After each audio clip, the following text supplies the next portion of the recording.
Hello, everyone. Welcome back to Rob's Movie Reviews. I'd like to take just a moment, real quick, to remind you that if you like what you're seeing on this channel, by all means, please hit the like button and subscribe. That will really help my channel grow. Now, without any further ado, let me get right into this week's review. I don't normally like when they reboot. Excuse me. I don't normally like when they reboot an old classic movie franchise. However, in this case, I'm going to discuss a franchise with you that's recently been rebooted that I'm very pleased with the results of. I'm going to do a three-part series, and I'm going to start today with the first film in the new rebooted version of the series, Rise of the Planet of the Apes. This is a wonderful film. It came out back in 2011. It was released by 20th Century Fox. It stars Andy Serkis, James Franco, John Lithgow, Tom Fulton, and Brian Cox. Andy Serkis plays the role of Caesar, the chimpanzee. Once again, he proves just how brilliant he is at body language acting.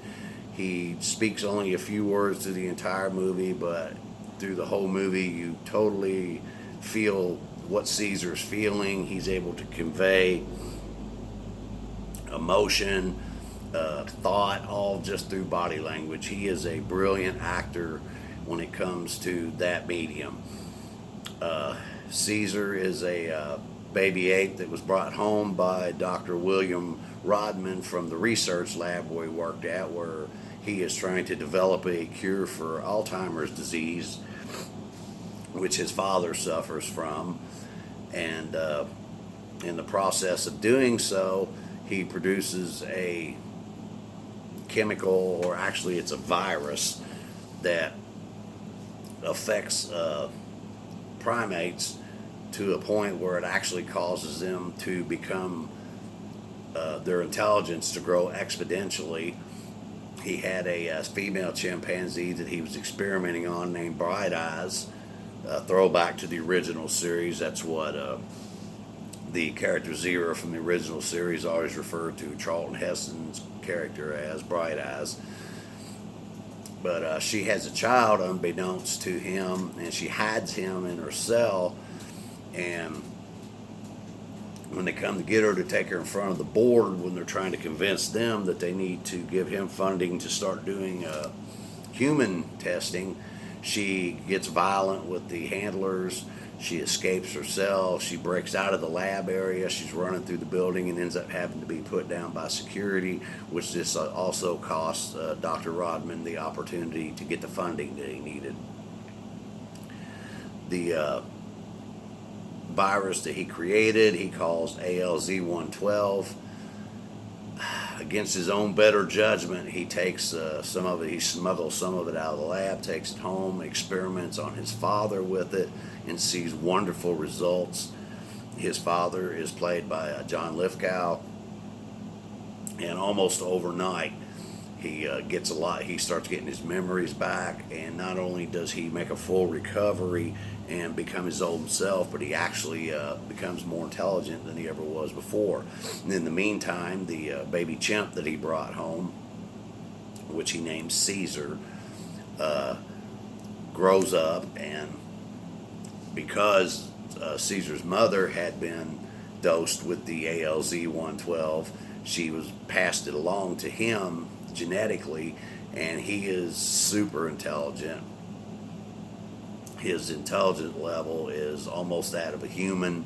He's just unbelievably intelligent, and he's also very loving, very caring. He gets along wonderful with the family.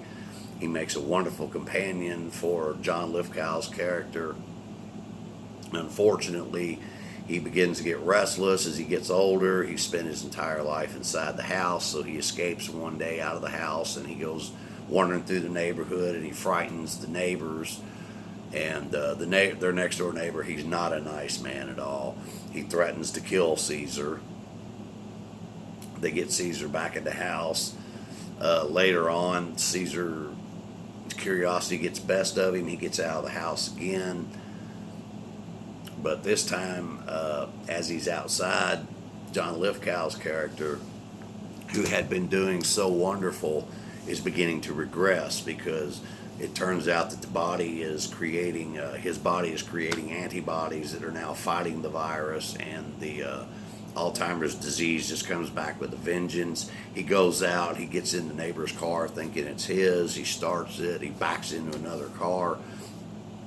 The guy, which we've already established is a jerk, comes out and starts threatening him with violence. Caesar sees this, goes crazy, attacks the guy, beats him.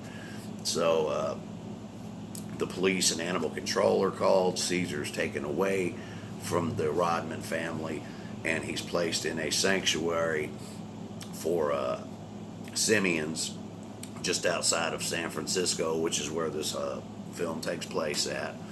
The sanctuary is run by a man by the name of John Landon, played by wonderful actor Brian Cox, and his son, played by Tom Felton, plays the character Dodge Landon, where, if you remember in the original series, the two astronauts that returned to Earth with Taylor, names were Dodge and Landon. So again, there's another throwback to the original series, paying homage to the source material.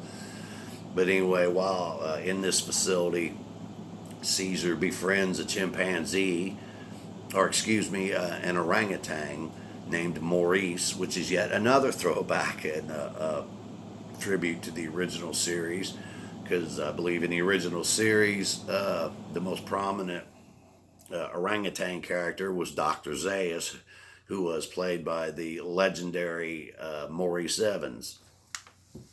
While in the facility, Caesar begins to realize just how poorly apes are treated by humans. You know, he's never been around this because he's lived in the home with the Rodman family, and he sees how hard of a life these apes have, and he doesn't like it very much. So he manages to escape from the facility one evening.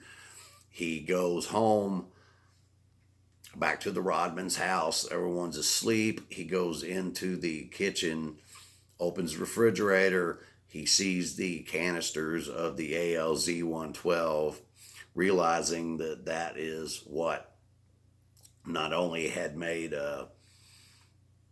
Charles Rodman, John Lithgow's character, get better, but it was also what was responsible for his own high intelligence.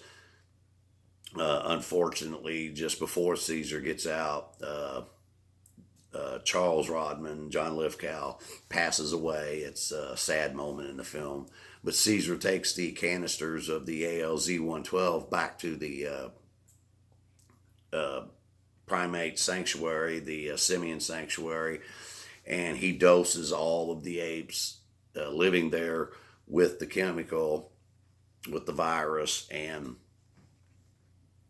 they immediately begin to show signs of increased intelligence. In the meantime, back at the lab, not knowing all this is going on, William Rodman, played by James Franco, has developed an ALZ 113, which he believes will be even more powerful and be able to withstand attacks by human antibodies, and therefore be a permanent solution to the Alzheimer's problem.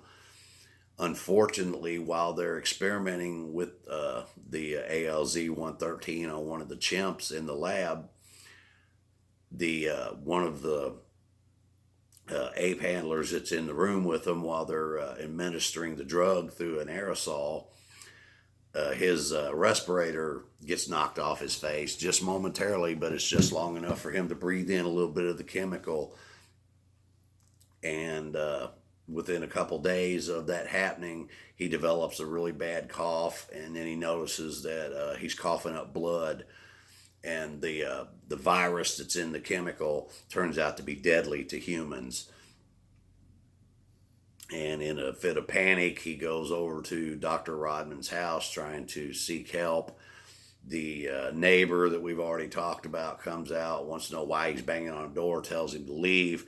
he coughs and sneezes, and unfortunately, he splatters some of his blood on the neighbor, who we find out later on in the film is an airline pilot who does international flights. He's now contaminated with the ALZ-113 virus, and you can see where this is going. This is going to turn into a worldwide epidemic. I'm not going to go into that anymore because that's kind of the setup for the second film in the series. Once all the apes are ready and their intelligence level has risen to where Caesar can guide them, they all stage a massive breakout and escape from the facility. They go on a rampage through San Francisco, where they go to the zoo. They free all the apes that are at the zoo and get them to follow them. They go. They're trying to get across the Golden Gate Bridge to the redwood forest on the other side of the bay. They are confronted by the San Francisco Police Department on the bridge. Many of the apes are killed. It turns into a battle. Several of the police officers are killed, but eventually the apes break through and they manage to make it to the redwood forests on the other side of the bay, where William Rodman, James Franco's character, he goes there trying to find Caesar. He finally does find Caesar while he's also being surrounded by hundreds of other apes. Caesar tells them to back off. He goes up to Will. Will begs him to come home with him, and that's when Caesar, for the first time in to Will, he speaks and says, "No, Caesar is home." So now we see that Caesar has developed the power of speech, and that's pretty much where this film ends. And like I said, the virus is now being spread because the neighbor, the following day, he pilots a flight from San Francisco all the way to Europe, carries disease across the Atlantic. Now it's getting spread into Europe and Asia, and that is the setup for the second film. And I'm not going to say any more about that. But if you are a fan of the original Planet of the Apes series like I am, and you haven't watched these because you're like me, you don't like reboots, you're afraid that they're going to butcher the material, make a mockery of it, no, they do a wonderful job. It's an entirely reimagined storyline, but it's well written, wonderfully acted out. The direction by Rupert Wyatt is superb. The CGI in this film is top notch. This is a wonderful movie. It's a wonderful tribute to the original series. You owe it to yourself to watch this film. And I promise you, if you were a fan of the originals, once you watch this film, you'll definitely want to see the next two films in the series. So with that, I'm going to say goodbye, and I'll be back next week with the second film in the series, entitled Dawn of the Planet of the Apes. And until then, you all take care.